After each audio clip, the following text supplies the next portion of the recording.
अगर आप कंप्यूटर या वेबसाइट के बारे में थोड़ा भी जानते हैं तो आप डेटाबेस का नाम जरूर सुने होंगे, जहां पे हमारे डेटा को सिक्योर एंड सुरक्षित वे में स्टोर करके रखा जाता है। लेकिन अगर आप डेटाबेस के बारे में कुछ भी नहीं जानते तो आपको परेशान होने की बिल्कुल भी ज़रूरत नहीं है, क्योंकि आज के इस वीडियो में हम डेटाबेस से रिलेटेड सारे इंपॉर्टेंट पॉइंट के बारे में डिस्कस करने वाले हैं। हेलो फ्रेंड्स, मेरा नाम है Aditi. Welcome back to coding inspiration channel. तो चलिए शुरू करते हैं। तो फ्रेंड्स, डेटाबेस को जानने से पहले हम जानेंगे ये डेटा क्या होता है। डेटाबेस का मतलब आप तभी अच्छे से समझ पाएंगे जब आपको डेटा का मतलब पता होगा। तो सबसे पहले हम यह जानेंगे कि डेटा क्या होता है, उसके बाद हम बात करेंगे डेटाबेस क्या है। तो फ्रेंड्स, डेटा का मतलब होता है information. In a simple word, data can be facts related to any object. For example, your name, age, height, weight, a picture, image, file, PDF extra can also be considered data. आप किसी form में अपनी information को fill करते हो तो वह data कहलाता है। हर एक कंपनी का, स्कूल का, हॉस्पिटल का, यूनिवर्सिटी का, रेलवे का या फिर किसी भी ऑर्गेनाइजेशन का अपना एक डेटाबेस होता है, जहां पर वह इंफॉर्मेशन को, डेटा को सेव करके रखते हैं। तो अब चलिए देखते हैं डेटाबेस क्या होता है। तो अब आपको डेटा क्या होता है इसके बारे में पता चल गया होगा। जो आपका डेटा होता है वह जहाँ पर सेव होता है, जहाँ पर उस डेटा को स्टोर करके रखा जाता है, उसे डेटाबेस कहते हैं। आसान शब्दों में कहा जाए तो डेटाबेस का मतलब कलेक्शन ऑफ रिलेटेड डेटा और information that is stored in a computer system. Data किसी भी इंफॉर्मेशन का एक छोटा सा पार्ट होता है। यह किसी व्यक्ति, वस्तु या फिर लोकेशन से जुड़ा हुआ होता है, जैसे name, age, height, weight, mobile number, location. ये सब किसी व्यक्ति से जुड़े हुए कुछ डेटा हैं। अब आइए देखते हैं डेटा कितने टाइप्स के होते हैं। डेटा अलग अलग बहुत टाइप के हो सकते हैं, जैसे text, numeric, alpha numeric, string, graph extra. जब इन सब डेटा को एक साथ ऑर्गेनाइज किया जाता है तो वह इंफॉर्मेशन बन जाता है, और इंफॉर्मेशन के ग्रुप से डेटाबेस बनता है। साथ ही साथ यह डेटाबेस डेटा शेयरिंग और डेटा सिक्योरिटी को भी कंट्रोल करता है। इंफॉर्मेशन को स्टोर करने के लिए कुछ सॉफ्टवेयर का यूज किया जाता है, जैसे MS एक्सेल। इसमें सारे डेटा को इनपुट करने के बाद कंप्यूटर के हार्ड डिस्क में स्टोर किया जाता है। MS एक्सेल में डेटा स्टोर करने के लिए टेबल का यूज किया जाता है, जिसे हम अलग अलग कई सारे कॉलम एंड रोज में डिवाइड करते हैं, ताकि हम इजीली इसमें डेटा इनपुट कर सकें और ज़रूरत पड़ने पर इन्हें एक्सेस, मॉडिफाई कर सकें।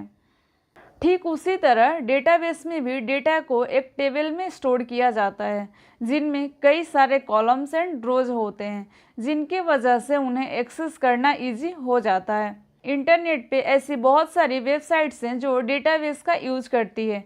एग्जाम्पल के लिए आप फेसबुक को ही ले लीजिए, जिसमें यूजर के बारे में कई सारे डेटा, जैसे कि उसका name, mobile number, profile picture, friends, messages, post, status, ऐसे सभी डिटेल्स सर्वर के डेटाबेस में ही स्टोर्ड रहते हैं। अगर हम अपने फेसबुक अकाउंट में किसी एक पर्सन के बारे में जानकारी पाने के लिए सर्च करते हैं, तब फेसबुक के डेटाबेस से हमें उस पर्सन की सारी डिटेल्स मिल जाती है। इसी तरह और भी बहुत सारे बड़े बड़े प्राइवेट, गवर्नमेंट या फिर पर्सनल वेबसाइट्स हैं जो डेटाबेस का यूज करते हैं। दोस्तों, आजकल online banking, online tickets reservation, ATM जैसी सुविधाओं में डेटाबेस का बहुत बड़ा कंट्रीब्यूशन होता है। डेटाबेस के जरिए सारी जानकारी DB में स्टोर रहती है, जिसे हम अपने ज़रूरत के हिसाब से एक्सेस कर सकते हैं। जैसे कि आपके बैंक अकाउंट को आप कहीं से भी अपने मोबाइल या कंप्यूटर के हेल्प से इम्पोर्टेंट इन्फॉर्मेशन को निकाल सकते हैं या फिर देख सकते हैं। तो फ्रेंड्स, अब चलिए जानते हैं डेटाबेस के इम्पोर्टेंट एलिमेंट के बारे में। किसी भी डेटाबेस के 3 एलिमेंट्स होते हैं: field, record and table. Example के लिए हम एक स्कूल के बच्चों के लिए स्टूडेंट टेबल बनाएंगे, जिसमें अलग अलग क्लास के बच्चों के नेम, सब्जेक्ट एंड मार्क्स का डेटा रहेगा। जैसे कि पहला नेम है राहुल, ये क्लास 10 में पढ़ता है, सब्जेक्ट है मैथ, इसके 80 मार्क्स हैं। दूसरे नंबर का स्टूडेंट है अनु, ये क्लास 10 में पढ़ती है, सब्जेक्ट है इंग्लिश, इसके 65 मार्क्स हैं। तीसरे नंबर का स्टूडेंट है मीरा, ये क्लास 11th में पढ़ती है, सब्जेक्ट है बायोलॉजी, इसके 75 मार्क्स हैं। चौथे नंबर का स्टूडेंट है रोहन, ये क्लास 11th में पढ़ता है एंड सब्जेक्ट है केमिस्ट्री, इसके 60 मार्क्स हैं। तो फ्रेंड्स, अब जानते हैं फील्ड के बारे में। इसी डेटाबेस कॉलम को फील्ड कहा जाता है। जैसे ऊपर दिए गए स्टूडेंट टेबल में जो कॉलम्स हैं, जैसे serial number, name, class, subject, marks, इन सब को फील्ड कहते हैं। किसी भी टेबल के रोज़ को हम रिकॉर्ड कहते हैं। जैसे स्टूडेंट टेबल में 1, 2, 3 और 4 रिकॉर्ड्स दिए गए हैं, जिनमें स्टूडेंट के नेम, क्लास, सब्जेक्ट और मार्क्स का डेटा एंटर किया गया है। इन्हें ही रिकॉर्ड कहा जाता है। तो फ्रेंड्स, टेबल, फील्ड्स और रिकॉर्ड्स से मिलकर कंप्यूटर टेबल बनता है। तो फ्रेंड्स, आई होप कि अब आप डेटाबेस टेबल समझ गए होंगे। तो अब आइए जानते हैं डेटाबेस मैनेजमेंट सिस्टम के बारे में। तो फ्रेंड्स, डेटाबेस मैनेजमेंट सिस्टम, जिसे हम DBMS भी कहते हैं, ये एक सॉफ्टवेयर है जिसके ज़रिए यूज़र डेटाबेस को क्रिएट, डिफाइन, मेंटेन और कंट्रोल करते हैं। DBMS का एग्जाम्पल है MySQL, MS Access, Oracle, DB2। DBMS का यूजुअली डेटाबेस को मेंटेन करने के लिए किया जाता है। डेटा को डेटाबेस में इंसर्ट, एडिट, डिलीट, एक्सेस और अपडेट कर सकते हैं। अगर किसी स्टूडेंट के रोल नंबर से उसका नाम और एड्रेस पता करना है तो डेटाबेस से आप उसे पता कर सकते हैं, जिसे एक्सेस करना कहते हैं। जो डेटा पहले से टेबल में इंसर्ट है और उसमें कुछ चेंजेस करना है तो उसे हम अपडेट कहते हैं। तो फ्रेंड्स, यह सारा काम DBMS सॉफ्टवेयर डेटाबेस से किया जाता है। तो चलिए अब जानते हैं डेटाबेस के कितने टाइप्स होते हैं। तो फ्रेंड्स, डेटाबेस में डेटा को कैसे स्टोर, ऑर्गेनाइज्ड और मैनिपुलेट किया गया है और इसका स्ट्रक्चर कैसा होना चाहिए, ये डेटा मॉडल से पता चलता है। इससे यह भी पता चलता है कि डेटाबेस में डेटा एक दूसरे से किस टाइप से कनेक्टेड हैं और उनके बीच रिलेशन कैसा है। तो फ्रेंड्स, 3 टाइप के डेटा मॉडल होते हैं: hierarchical model, network model and relational model. तो आइए सबसे पहले जानते हैं हायरार्किकल मॉडल के बारे में।